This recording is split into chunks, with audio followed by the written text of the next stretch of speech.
नमस्कार। नेपाल टेलिभिजन समाचारमा स्वागत छ। म श्वेता सिन्हा र म छहरा दवाडी। समाचार सुरु गरौं प्रमुख समाचारबाट।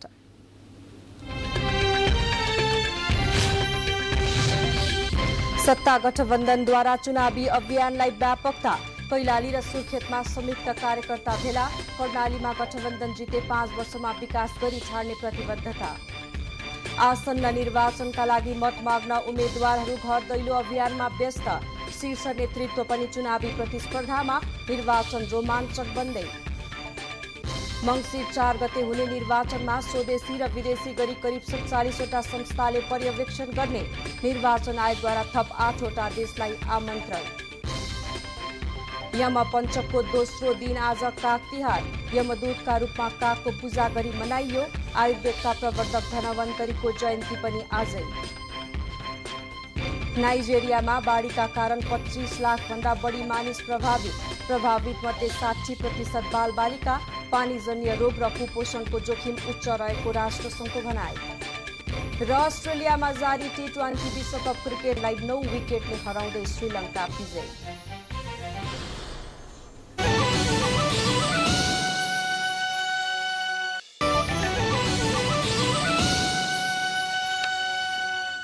समाचार अब विस्तारमा।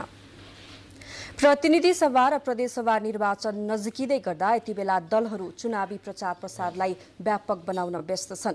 नेता कार्यकर्ताहरू घर दैलो तथा कार्यकर्ता प्रशिक्षणमा व्यस्त हुन थालेका छन्। 5 दलीय सत्ता गठबन्धनले पनि विभिन्न जिल्लामा प्रदेश स्तरीय भेलाहरूको आयोजना गर्दै आएको छ। प्रदेश 1 मध्य प्रदेश, गण्डकी र लुम्बिनी प्रदेशमा कार्यकर्ता प्रशिक्षण गरिसकेको गठबन्धनले आज कैलाली र सुर्खेतमा संयुक्त कार्यकर्ता भेला गरेको छ। भेलालाई सम्बोधन गर्दै नेपाली कांग्रेसका सभापति एवं प्रधानमन्त्री शेरबहादुर देउवाले संविधान, लोकतान्त्रिक गणतन्त्र, संघीयता बचाउन र विकास तथा समृद्धिका लागि 5 दलीय गठबन्धन बनेको बताउनुभयो।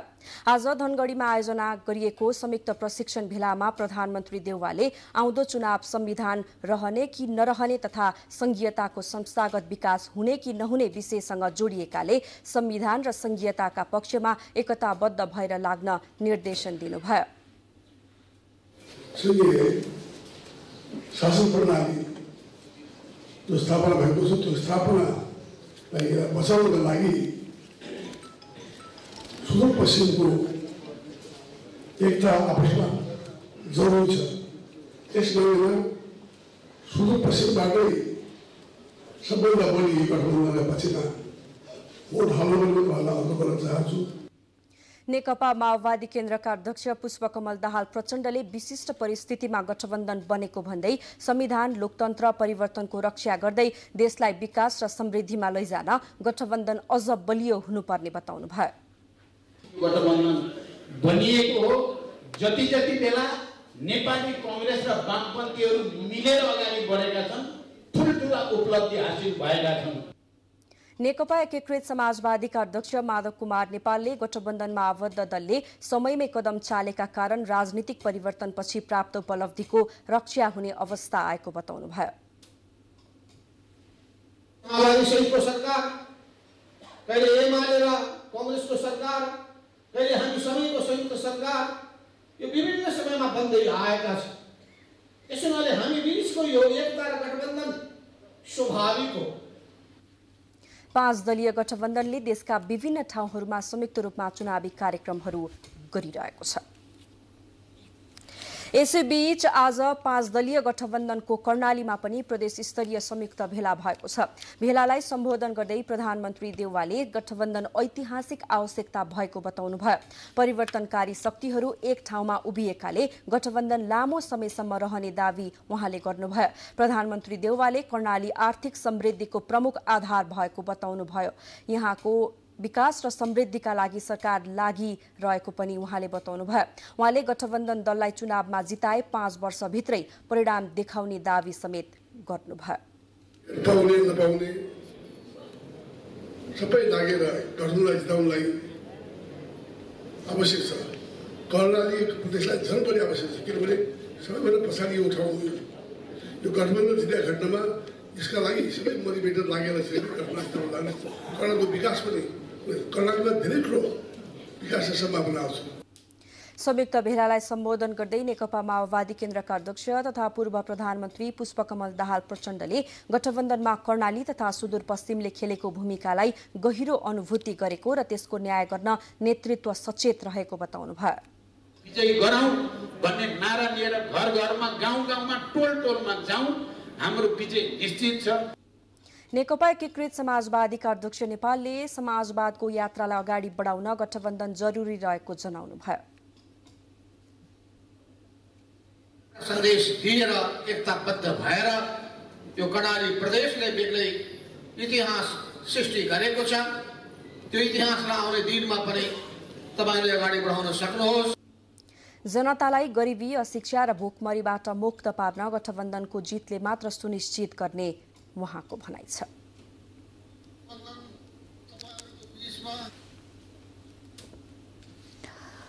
प्रसंग चुनावकै छ र राजनीतिक चहल पहलकै। सुर्खेत निर्वाचन क्षेत्र नम्बर 1 मा प्रतिनिधि सभाका लागि नेपाली कांग्रेसबाट केन्द्रीय उपसभापति पूर्ण बहादुर खड्का र एमालेबाट निवर्तमान प्रतिनिधि सभा सदस्य ध्रुव कुमार शाही बीच प्रतिस्पर्धा हुने देखिएको छ। 2048 सालदेखि यही क्षेत्रबाट चुनाव लड्दै आउनुभएका उपसभापति खड्का 2074 को निर्वाचनको हारको बदला लिने दाउमा हुनुहुन्छ भने एमालेका शाही विजय यात्रालाई दोहोर्याउने कसरतमा रहनु भएको छ। आसन्न निर्वाचनमा वाम लोकतान्त्रिक गठबन्धनका साझा उम्मेद्वार नेपाली कांग्रेसका उपसभापति पूर्ण बहादुर खड्का सुर्खेत क्षेत्र नम्बर 1 बाट प्रतिनिधि सभा सदस्यका लागि चुनावी मैदानमा हुनुहुन्छ। पूर्व गृहमन्त्री एवं उपसभापति खड्कासँग नेकपा एमालेका ध्रुव कुमार शाही चुनावी प्रतिस्पर्धामा हुनुहुन्छ। कांग्रेस उपसभापति खड्का 2048 सालदेखि 2074 सालसम्म 6 पटक सांसद बन्नुभयो भने नेकपा एमालेका नेता शाही 2074 सालको संसदीय निर्वाचनमा निर्वाचित हुनुभयो। 2074 को निर्वाचनमा शाहीको साथमा रहेको माओवादी केन्द्रले अहिले खड्कालाई सघाउँदै आएको छ। खड्का दुई पल्ट गृहमन्त्री, युवा तथा खेलकुद मन्त्री भइसक्नु भएको छ भने एमाले नेता शाही 2074 सालको निर्वाचनबाट संसदीय यात्रा गर्नुभएको हो। उपसभापति खड्काले संविधानको रक्षा, मुलुकको स्थिरता, उन्नति, प्रगति र मुलुकलाई समृद्धिको मार्गमा डोर्याउँदै शान्ति प्रक्रियाका बाँकी कामहरू पूरा गर्नका लागि जनता सामु आएको बताउनुभयो। मुलुक उन्नति प्रगतिसँग जोडिएको छ, स्थिरतासँग जोडिएको छ। शान्ति प्रक्रियालाई पूर्णता दिएर देशभरि द्वन्द्वको बेलामा मानिसको क्षति भएको छ, मानिसको ठुलो नोक्सानी भएको छ, त्यसलाई परिपूर्ण गर्ने अभियानको पूर्ण काम बाँकी छ। त्यसैले मेरो सबै साथीहरूसँग, नेताहरूसँग, सबै नेताहरूसँग हात जोडेर अनुरोध छ। यता नेकपा एमालेका उम्मेद्वार शाहीले अघिल्लो पटक निर्वाचित भई सुरु गरेका कामहरूलाई पूरा गर्नका लागि निर्वाचनमा होमिएको बताउनुभयो। ती कामहरूलाई अलपत्र पर्नबाट बचाउनु, एक दोस्रो कुरा ती कामहरूलाई सम्पन्न गर्न मेरो उम्मेदवारी भएको छ। स्थानीय निर्वाचनमा वडा अध्यक्षहरूले पाएको मतको आधारमा यो क्षेत्रमा कांग्रेस र एमाले बीच 2000 हाराहारीको मत अन्तर देखिन्छ भने कांग्रेससँगै माओवादी र समाजवादीको मत जोड्दा खड्काको पक्षमा 42,637 हुन्छ, जुन एमालेको भन्दा 7,794 बढी हो। नेपाल टेलिभिजनका लागि मान बहादुर ओली, सुर्खेत। मङ्सिर 4 गते हुने प्रतिनिधि सभा र प्रदेश सभा निर्वाचनको सरगर्मी टोल टोलमा बढ्न थालेको छ। ठूला राजनैतिक दलका केन्द्रीय स्तरका नेता निर्वाचन लक्षित एजेन्डा लिएर जिल्ला जिल्लामा पुगेका छन्। स्याङ्जामा नेपाली कांग्रेसका उपसभापति धनराज गुरुङ र नेकपा एमालेका सचिव पद्मा कुमारी अर्यालले चुनावी गतिविधिलाई तीव्र बनाएका छन्। दुईवटा निर्वाचन क्षेत्र भएको स्याङ्जामा दुई ठूला राजनैतिक दल नेपाली कांग्रेस र नेकपा एमालेका शीर्ष नेताबीच कड़ा प्रतिस्पर्धा हुने भएको छ। क्षेत्र नम्बर 1 मा नेपाली कांग्रेसका राजु थापा र नेकपा एमालेका नारायण प्रसाद मरासिनी बीच प्रतिस्पर्धा हुनेछ। यस्तै क्षेत्र नम्बर 2 मा भने नेपाली कांग्रेसका उपसभापति धनराज गुरुङ र नेकपा एमालेका सचिव पद्मा कुमारी अर्याल बीच प्रतिस्पर्धा हुँदैछ।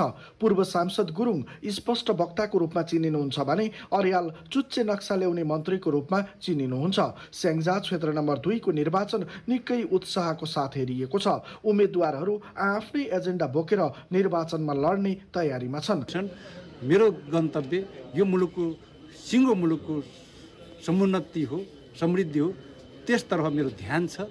मुलुकलाई सही दिशातर्फ लैजानको निम्ति आज नेकपा एमालेको अपरिहार्य छ भन्ने कुरा जनताले महसुस गरेका छ। नेकपा एमालेको काम खुल्ला किताब चाहिँ जनताले भोगेको छ, उपभोग गरेको छ, देखेको छ। यस्तै प्रदेश कमा गठबन्धनबाट नेकपा माओवादी केन्द्रका अमृता थापा र एमालेको तर्फबाट सीता सुन्दास भिड्दैछन्। प्रदेश खमा कङ्ग्रेसका बुद्धि बहादुर राणा र एमालेका सुधीर कुमार पौडेल भिड्दैछन्। यता क्षेत्र नम्बर 2 को कमा कङ्ग्रेसका भोजराज अर्याल र एमालेका मोहन रेग्मी र खमा कङ्ग्रेसका महेश भट्टराई र एमालेका डाक्टर बुद्धिमान श्रेष्ठ बीच प्रतिस्पर्धा हुनेछ। स्याङ्जामा 2,44,089 मतदाता छन् भने 179 मतदान स्थल र 320 मतदान केन्द्र रहेको छ। जनताका प्रतिनिधिको रूपमा चुनिने उम्मेद्वारसँग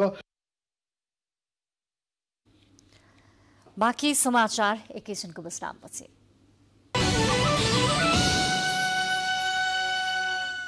बाँकी समाचारमा फेरि स्वागत छ। निर्वाचन नजिकिँदै गर्दा राजनीतिक दलहरू यति बेला चुनावी प्रशिक्षण र मतदातासँगको भेटघाटमा व्यस्त बनेका छन्। गठबन्धन बनाएर चुनावी प्रतिस्पर्धामा होमिएका दलहरूले विकास, आर्थिक समृद्धि एजेन्डा भन्दा पनि लोकतन्त्रको संरक्षण र संविधानको रक्षाको विषयलाई मुख्य रूपमा उठान गरेका छन्। लोकतान्त्रिक शासन व्यवस्थामा निर्वाचनलाई उत्सवको रूपमा लिने गरिन्छ। संविधानले आवधिक निर्वाचन मार्फत 3 तहको शासकीय संरचना गठनका लागि जनप्रतिनिधि छान्ने सार्वभौम अधिकार जनतालाई दिएको छ। मुलुक संघीय राज्य व्यवस्थामा प्रवेश गरेसँगै दोस्रो पटक स्थानीय तहको निर्वाचन सम्पन्न भई नयाँ जनप्रतिनिधिले कार्यभार सम्हालिसकेका छन्।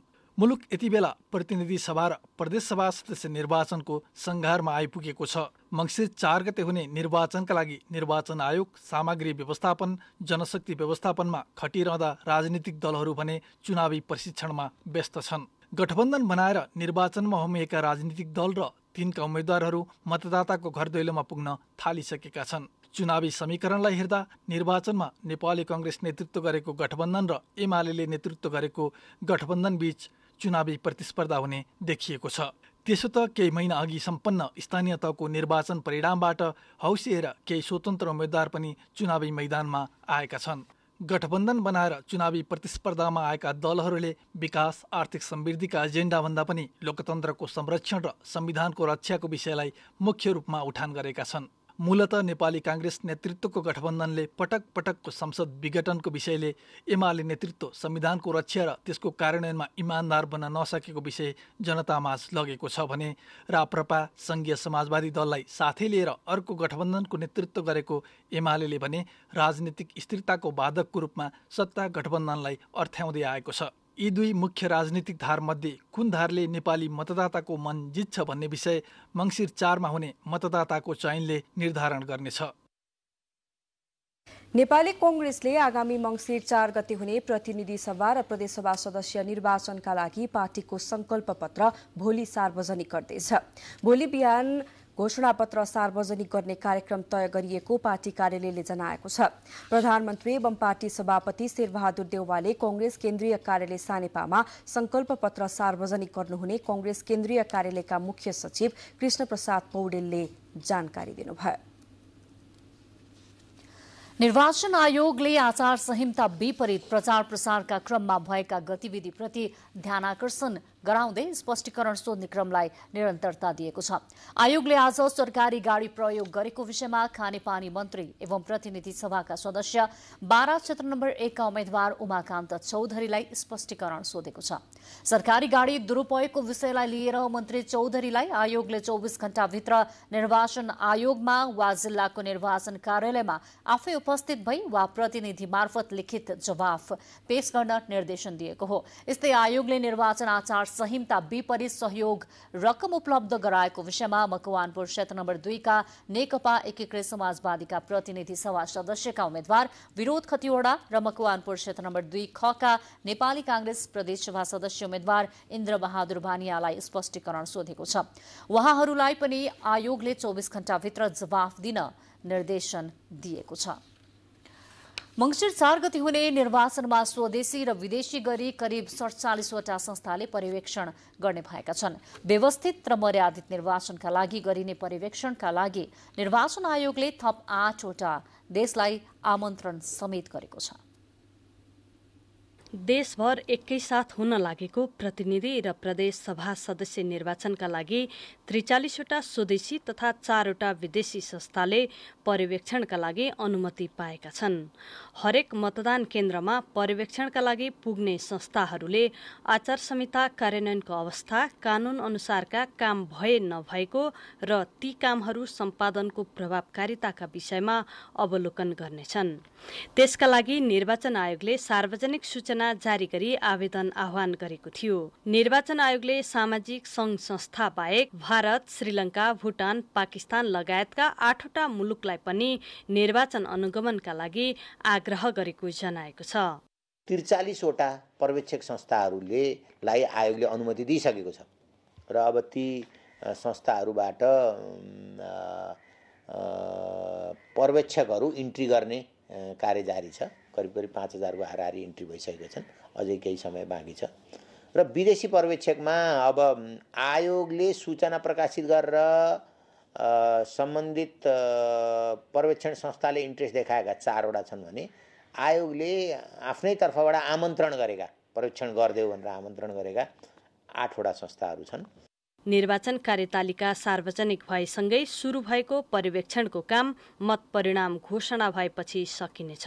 वैशाख 30 गते सम्पन्न स्थानीय तहको निर्वाचनमा करिब 10,000 पर्यवेक्षक परिचालन गरिएको थियो। 2047 सालपछि सुरु भएको निर्वाचन पर्यवेक्षणलाई थप व्यवस्थित र मर्यादित बनाउने गरी पछिल्लो समयमा पर्यवेक्षकका लागि अनुगमन गर्न अर्को टोली समेत परिचालन गर्ने गरिएको छ। सलोजा दाहाल, नेपाल टेलिभिजन, काठमाडौँ। लमजुङमा म्यादी प्रहरीले नमुना मतदान गरेका छन्। आसन प्रतिनिधि सभा र प्रदेशसभा निर्वाचनका लागि भर्ना भएका म्यादी प्रहरीहरूले सदरमुकाम बेसी शहरमा नमुना मतदान गरेका हुन्। निर्वाचनका क्रममा मतदान स्थल सुरक्षा सम्बन्धी प्रशिक्षणका लागि नमुना मतदान गराइएको लमजुङ प्रहरीले जनाएको छ। मतदान स्थलभित्र मतपेटिका सुरक्षा, भीड नियन्त्रण तथा अन्य सुरक्षा निगरानीका लागि प्रयोगात्मक प्रशिक्षण गराइएको प्रहरी निरीक्षक विष्णु विकले जानकारी दिनुभएको छ। तिहार सुरु भइसकेको छ। यी लगायतका अन्य समाचारहरू लिएर एकैछिनको विश्रामपछि पुनः उपस्थित हुनेछौँ। बाँकी समाचारमा फेरि स्वागत छ। कार्तिक कृष्ण त्रयोदशीका दिनमा मनाइने काग तिहार आज यमराजको दूतको रूपमा कागलाई मिठा मिठा खानेकुरा दिएर मनाइएको छ। काग तिहारदेखि नै नेपालीको दोस्रो महान चाड यमपञ्चक सुरु हुने भए पनि यस वर्ष तिथिको गडबडका कारण हिजोदेखि नै यमपञ्चक सुरु भइसकेको छ। यमराजले लोकको खबर कागका माध्यमबाट थाहा पाउने भएकाले कागलाई यमदूतका रूपमा मान्ने शास्त्रीय मान्यता रहेको छ। कागले यमराज समक्ष राम्रो खबर लगिदियोस् भनेर आजका दिन मिठो खानेकुरा खान दिई खुसी पार्ने गरिन्छ। काग घर वरपर आइ कराएमा उसले केही खबर लिएर आएको विश्वास समेत गरिन्छ। काग तिहारको अवसरमा आज काठमाडौँको रत्न पार्क स्थित शान्ति बाटिकामा 19औं काग सम्मेलन गरिएको छ। ग्रीन सिटी अस्पताल वसुन्धराको आयोजनामा रत्न पार्क स्थित शान्ति बाटिकामा काग सम्मेलन गरिएको हो। काग सम्मेलनमा 173 जीव जनावर तथा चराचुरुङ्गीको आवाज निकाल्ने इलामका रमेश दुलाल कागेले कागको स्वर निकालेर कागलाई भेला पारी सम्मेलन गर्नुभएको हो। कागलाई बोलाउँदा मलाई आपत पर्यो भन्दै सहयोग मागेपछि काग आफूतिर आउने उहाँले बताउनु भयो। काग सम्मेलन 19 वर्ष भएछ काग कराएको पनि। कलाकारिता क्षेत्रमा लागेर काग कराएको 19 वर्ष हुँदै गर्दा यही कलाले गर्दा आज देश विदेशमा सबैतिर मेला महोत्सवमा प्राय निमन्त्रणा भइरहेको छ। काग तिहारकै अवसरमा काठमाडौँको कागेश्वरी मनोहरा नगरपालिका 1 गागलफेदी स्थित विश्वकै सबैभन्दा ठूलो मानिएको विशाल कागको विशेष पूजा गरिएको छ। विशाल कागको प्रतिमामा फूलमाला चढाई काग तिहार पनि मनाइएको छ। गागलफेदीलाई पर्यटकीय गन्तव्य बनाउन र स्थानीयहरूको जीवनस्तर माथि उठाउन गरिएका काम र विकास निर्माण सम्बन्धी जानकारी गराउँदै नेकपा एमालेका नेता रामेश्वर फुयालले गागलफेदीको समग्र विकासका लागि सधैँ लागि पर्ने बताउनु भयो। वाङ्मय शताब्दी पुरुष स्वर्गीय सत्यमोहन जोशीको सम्झनामा गागलफेदी स्थित लोकतान्त्रिक शहीद वन उद्यान परिसरमा देवदार जातको वृक्ष समेत रोपिएको छ। सोही कार्यक्रममा कागेश्वरी मनोहरा नगरपालिका वडा नम्बर 1 का वडा अध्यक्ष मुकुन्द प्रसाद गजुरेलले नगरपालिकालाई उत्कृष्ट बनाउन विकास निर्माणमा जोड दिएको बताउनुभयो।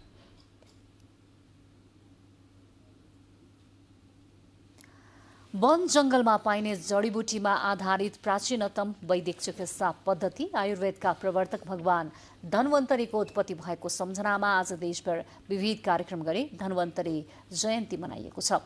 देवताहरूको चिकित्सक र आयुर्वेदका भगवान धन्वन्तरीको पूजा आराधना गरी मनाइएको छ। आयुर्वेदिक चिकित्सा पद्धति संसारकै सबैभन्दा पुरानो चिकित्सा पद्धति हो, तर अहिलेसम्म यसको प्रभाव थोरै पनि कम भएको छैन। यिनै भगवान धन्वन्तरीको मानवतालाई अनुपम देन मानिन्छ। आजकै दिन अर्थात् कार्तिक कृष्ण पक्षको त्रयोदशीको दिन समुद्र मन्थन गर्दा भगवान धन्वन्तरी अमृत, शङ्ख, चक्र र जडीबुटीका साथ प्रकट हुनुभएको धार्मिक कथन छ। चैते व्याधिनाशका शरीरम च नवच्छिद्रम व्याधिग्रस्तम कलेवरम औषधि जाह्नवीतोयम वैद्य नारायणो हरि भनेर पानी अथवा बेसारलाई मात्रै यो मन्त्र प्रयोग गरेर कसैले फुकेर रोगीलाई दियो भने निको हुन्छ भनेर त्यो नामै त्यति ठुलो छ कि त्यस्तो आयुर्वेदका मूल प्राचार्य धन्वन्तरीको जन्मदिन हो। आयुर्वेद आयु र वेद गरी दुई शब्द मिलेर बनेको हो। आयुर्वेद भन्नाले आयुको ज्ञान भनेर बुझिन्छ। आयुर्वेद चिकित्सासँग सम्बन्धित सबैले आजको दिनलाई विशेष महत्त्वका साथ मनाउने गरिन्छ। सेलरोटी यस्तो परिकार हो, सेलसँग नेपाली मौलिक परम्परा र संस्कृति समेत जोडिएको हुन्छ। तिहार पर्व र सेलरोटीलाई एक अर्काको परिपूरकको रूपमा पनि लिइन्छ।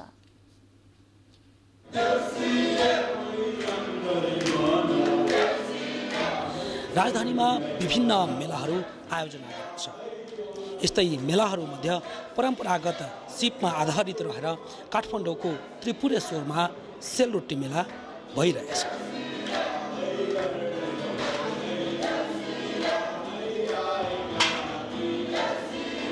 सेल यस्तो परिकार हो जुन ठुला ठुला डिपार्टमेन्ट स्टोरहरूमा समेत व्यावसायिक रूपमै उपलब्ध छ। पछिल्लो पुस्ता सेलरोटी मन पराउँछन् तर उनीहरू बनाउन जान्दैनन्। त्यसै कारण पनि यस्ता मेलाको छुट्टै महत्त्व छ।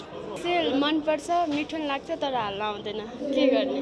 मलाई सेल चाहिँ एकदम मनपर्छ तर मलाई बनाउन चाहिँ आउँदैन अनि यस्तै ठाउँमा गएर म किनेर खाने गर्दछु। सेल मनपर्छ? हजुर एकदमै मनपर्छ। मलाई नि एकदमै मनपर्छ। हजुर सेल पकाउन आउँछ?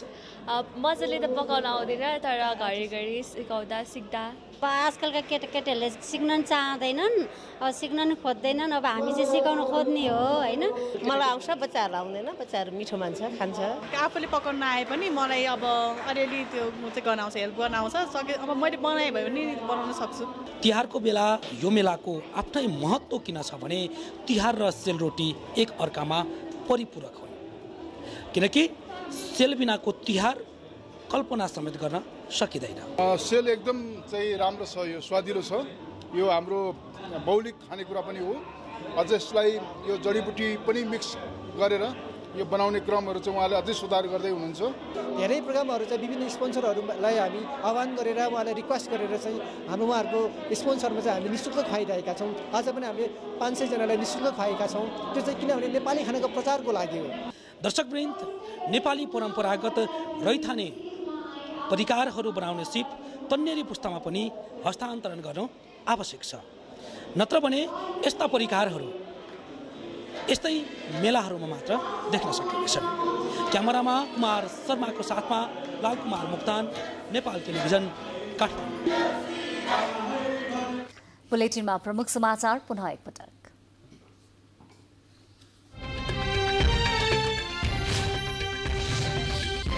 सत्ता गठबन्धनद्वारा चुनावी अभियानलाई व्यापकता। कैलाली र सुर्खेतमा संयुक्त कार्यकर्ता भेला। कर्णालीमा गठबन्धन जिते 5 वर्षमा विकास गरी छाड्ने प्रतिबद्धता।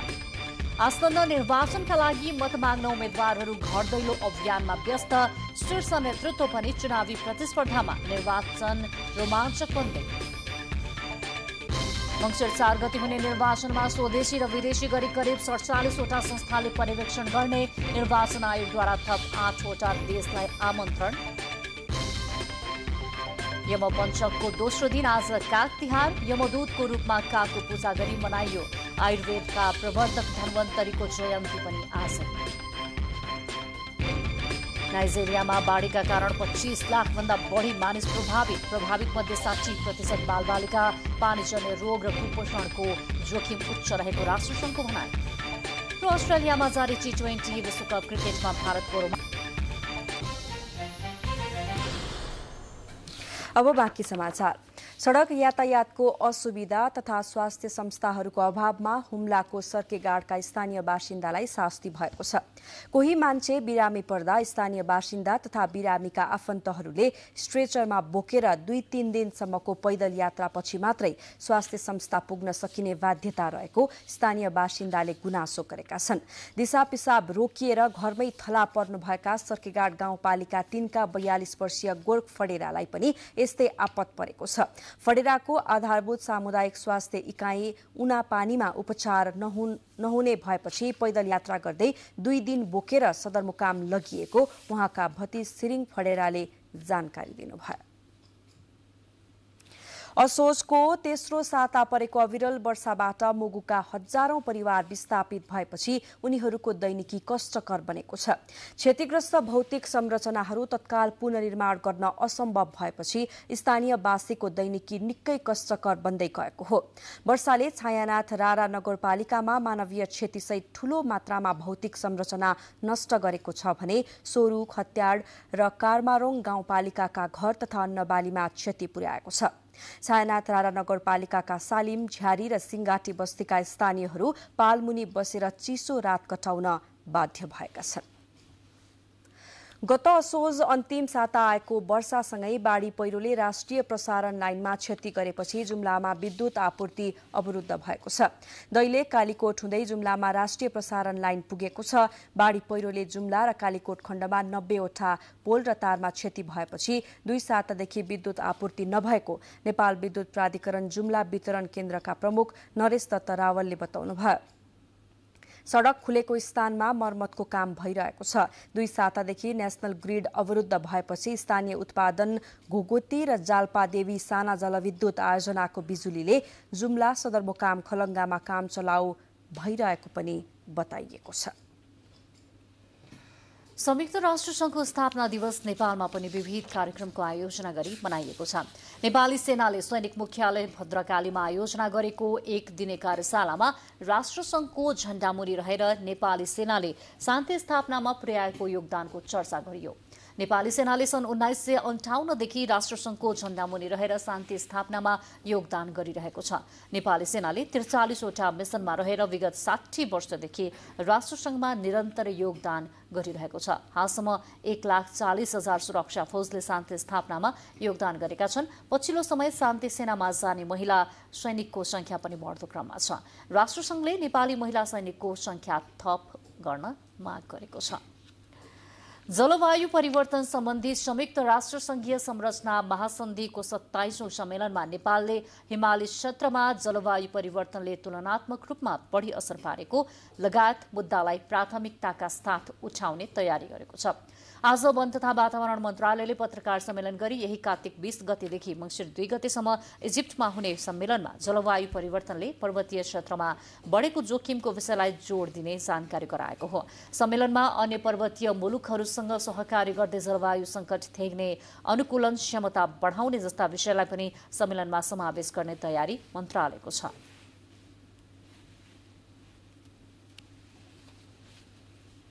भइसकेको विषय र एक्सट्रिम वेदर एडाप्टेसनका विषयहरू र ती सबैलाई छुट्टै मेकानिजम र पैसा चाहिन्छ भन्ने विषय हो। हाम्रो अब अहिलेको चाहिँ क्लाइमेट एक्सनको विषयलाई क्यापासिटी र क्लाइमेट फाइनेन्स, पैसा, रिसोर्सेस र क्यापासिटी र टेक्नोलोजीका विषयहरू मेन हाम्रा विषयहरू। जलवायुजन्य विपदले निम्त्याउने हानि नोक्सानीलाई सम्बोधन गर्ने कोष कस्तो हुने, यसलाई कसरी र कुन तरिकाले मापन गर्ने लगायतका विषयसँग सम्बन्धित प्रस्ताव कोप 27 मा समावेश गरिएको पनि मन्त्रालयका प्रवक्ता मेघनाथ काफ्लेले जानकारी दिनुभएको छ। पनि हामीले यसले नेपालको एजेन्डा, नेपालको चाहिँ अति विपन्न राष्ट्रियको चाहिँ जुन विषय छ त्यसलाई स्याडोमा पार्न नदिने गरी नेपालको सहभागिता हुन्छ भन्ने कुरा चाहिँ मैले यहाँ समक्ष राख्न चाहन्छु। हाम्रो प्रिपेरेसन चाहिँ त्यही गरी यो सँगै नेपालको भौगोलिक अवस्था, प्राकृतिक स्रोतमा आधारित जीविकोपार्जन, गरिबी र सीमान्तकृत समुदाय, न्यून अनुकूलन तथा कमजोर उत्थानशील क्षमताका कारण सबैभन्दा बढी जलवायु परिवर्तनको जोखिममा रहेका 10 मुलुकमा नेपाल पनि पर्ने भएकोले यस्ता विषयलाई पनि जोड दिइने जानकारी गराइएको छ। अब देश बाहिरका प्रसंग। नाइजेरियामा 25 लाखभन्दा बढी मानिसलाई मानवीय सहायताको खाँचो रहेको संयुक्त राष्ट्रसंघले जनाएको छ। बाढीका कारण नाइजेरियाका 36 राज्य मध्ये 34 राज्य प्रभावित भएका छन्। 13 लाख मानिस विस्थापित छन्। बाढीका कारण 600 भन्दा बढी मानिसले ज्यान गुमाइसकेका छन् भने 2 लाखभन्दा बढी घरहरू आंशिक वा पूर्ण रूपमा क्षतिग्रस्त छन्। प्रभावित मध्ये 60% बालबालिका रहेका छन्। विगत 1 दशकको सबैभन्दा भीषण बाढीका कारण विशेष गरी बालबालिकाहरू पानीजन्य रोग र कुपोषणको उच्च जोखिममा रहेको युनिसेफले जनाएको छ। बाँकी समाचार एकैछिनमा।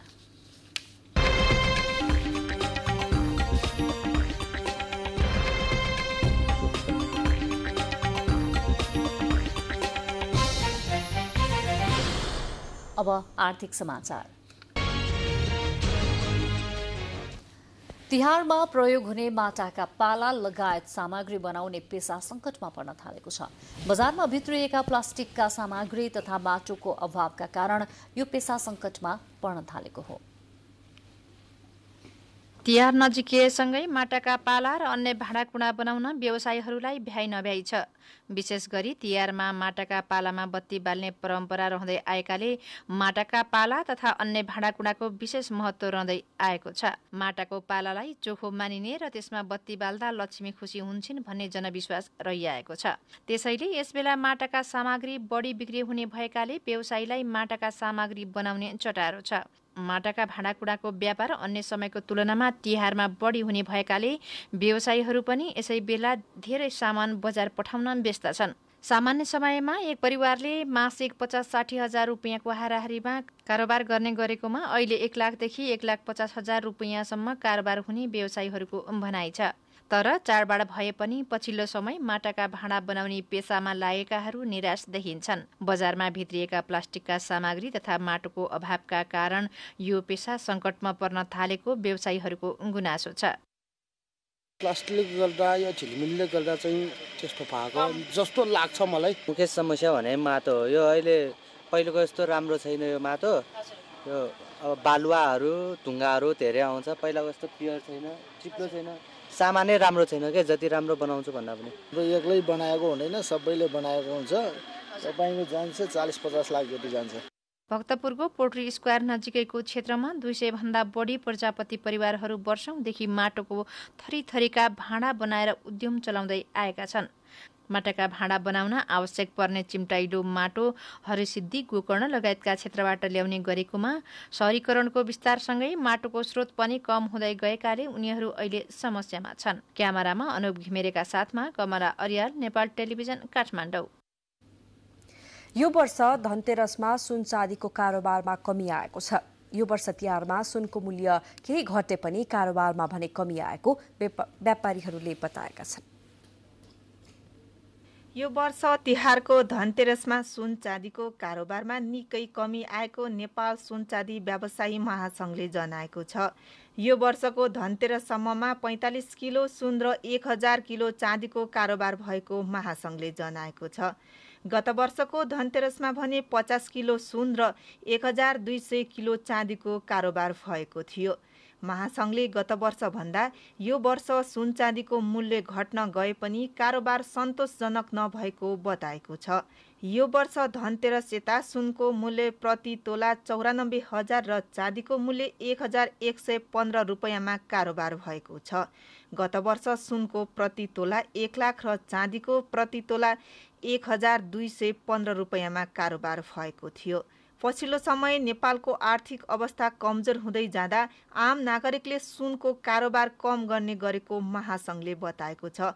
अर्कोतर्फ सुन चाँदीको आयातमा कडाई गरेका कारण पनि कारोबारमा कमी आएको व्यापारीको भनाइ छ। र अब उपभोक्ताहरूले चाहिँ खोजेको जस्तो त्यो जुन किसिमको एउटा चाहिँ माग अनुसारको चाहिँ सामानहरू हामीले बनाएर दिन सक्ने अहिले चाहिँ अवस्था चाहिँ अलिक कम छ र उपभोक्ताहरूलाई चाहिँ हामीले अब यो तिहार पछि लिनुहोस् अथवा अर्डर गर्नुभयो भने पनि उहाँहरूलाई चाहिँ केही समय पछि मात्रै डेलिभरी दिने गरेर हामीले अर्डरहरू चाहिँ त्यसरी लिइराखेका छ। अहिले तत्कालै चाहिँ दिन सक्ने अवस्था चाहिँ छैन। नेपाल राष्ट्र बैंकले वैशाख यता दैनिक 10 किलो मात्र सुन आयातको अनुमति दिएको छ। बजारको माग भने दैनिक 20 देखि 25 किलो रहेको छ। क्यामेरामा रोबिन दाहालका साथ पवन वर्षा शाह, नेपाल टेलिभिजन, काठमाडौँ। अब खेलकुद समाचार।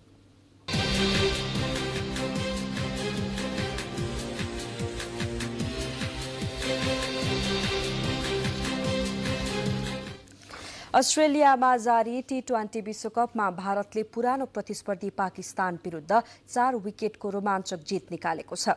मेलबर्न क्रिकेट मैदानमा पाकिस्तानले दिएको 160 रनको लक्ष्य पछ्याएको भारत अन्तिम बलमा 6 विकेट गुमायो।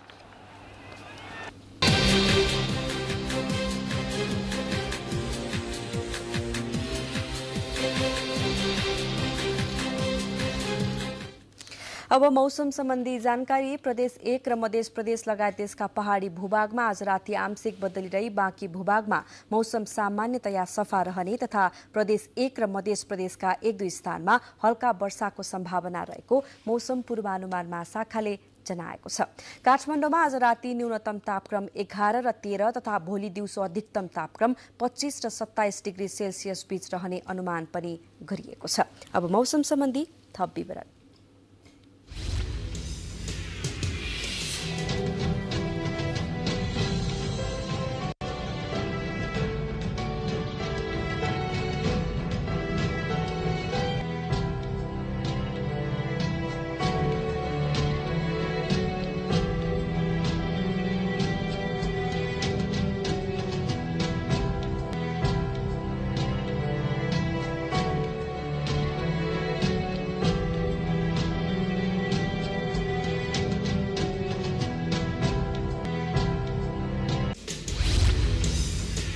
को अन्त्यमा प्रमुख समाचार फेरि एकपटक।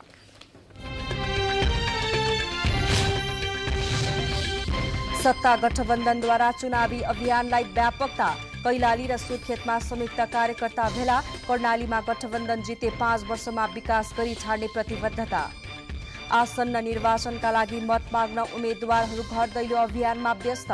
शीर्ष नेतृत्व पनि चुनावी प्रतिस्पर्धामा। निर्वाचन रोमाञ्चक बन्दै। मंसिर 4 गते हुने निर्वाचनमा स्वदेशी र विदेशी गरी करिब 47वटा संस्थाले पर्यवेक्षण गर्ने। निर्वाचन आयोगद्वारा थप 8वटा देशलाई आमन्त्रण। यमपञ्चकको दोस्रो दिन आज काग तिहार। यमदूतको रूपमा कागको पूजा गरी मनाइयो। आयुर्वेदका प्रवर्धक धनवन्तरीको जयन्ती पनि आजै। नाइजेरियामा बाढीका कारण 25 लाख भन्दा बढी मानिस प्रभावित मध्ये 60% बालबालिका। पानीजन्य रोग र कुपोषणको जोखिम उच्च रहेको राष्ट्रसङ्घको भनाई। र अस्ट्रेलियामा जारी टी20 विश्वकप क्रिकेटमा 9 विकेटले हराउँदै श्रीलङ्का विजयी। हवस् त अहिलेलाई समाचारको सिलसिला